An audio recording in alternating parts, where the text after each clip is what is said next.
प्रलपन विसृजन ग्रहणन उन्मिशन निमिषन्न अपि इंद्रियाणि इंद्रियार्थेषु वर्तन्त इति धारयन्. Hello friends, this is the ninth shlok of the fifth chapter of Bhagavad Gita, and today we will understand this shlok in detail. So let's first go over its meaning. So the shlok says, Pralapan Visrajan Grahanan, which means speaking, giving, accepting, Unmishan Nimishan Api, which means opening, closing also.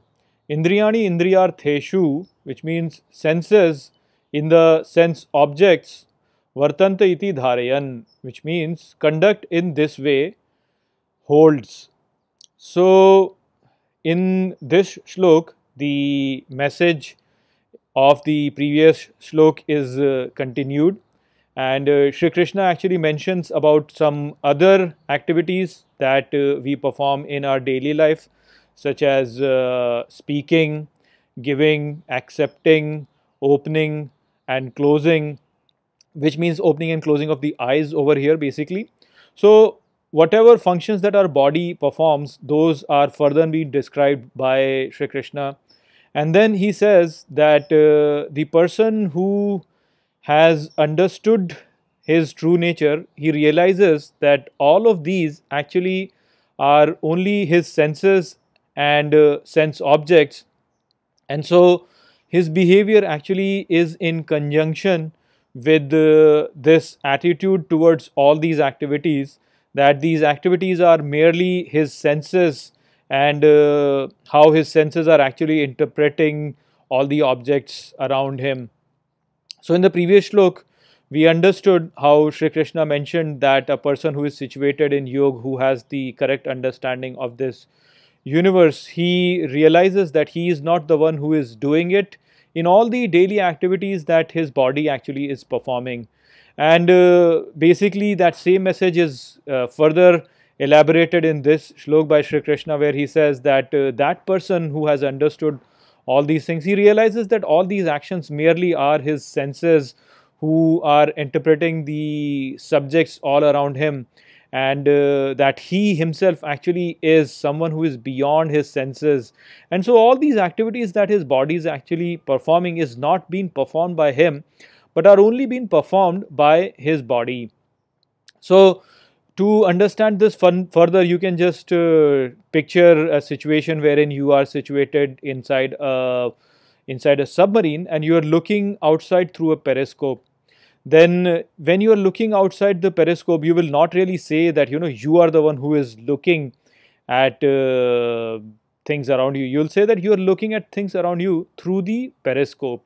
So this submarine inside which you are situated, you can think of that as your body, and the periscope you can think of as your eyes, and you are the observer who is sitting inside that submarine.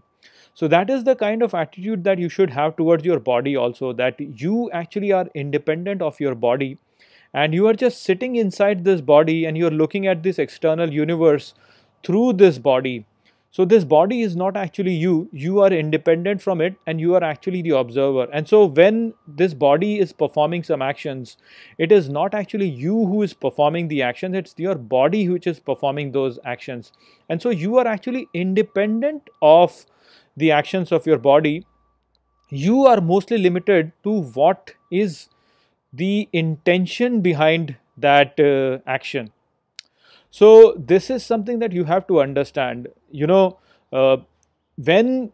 you are acting in this universe, you are not really acting by the body. So if your body performs an action, that is not what matters. What matters is the intention behind that action. So the observer which is sitting inside, the thinking that is going on inside you, the motivations that are actually pushing you towards performing an action, that is what actually matters, not how those actions are carried out externally.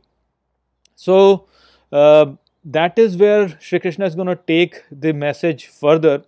And the confusion that we have is that we think that we are our senses and we are how the interpretation of these senses and we are our body, and we get confused with that.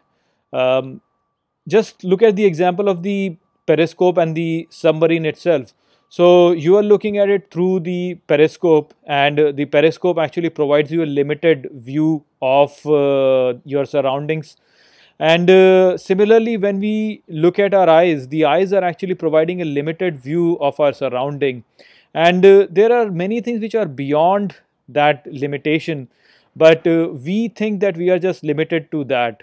We think that we are just limited to seeing what our eyes are seeing, and we think that this universe is just limited to that, but that is not really the case. Universe is far more than that.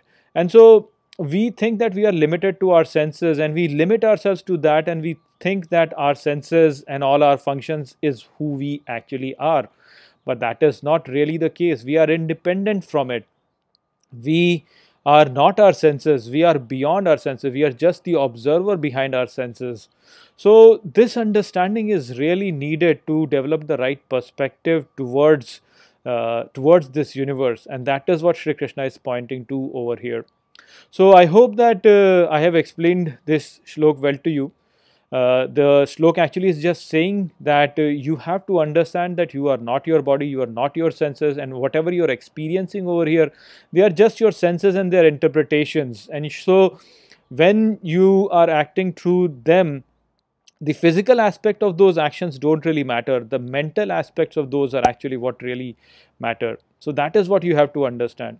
So I hope that you have understood this shlok. With that, I will close this video. I will see you all in the next video. Take care.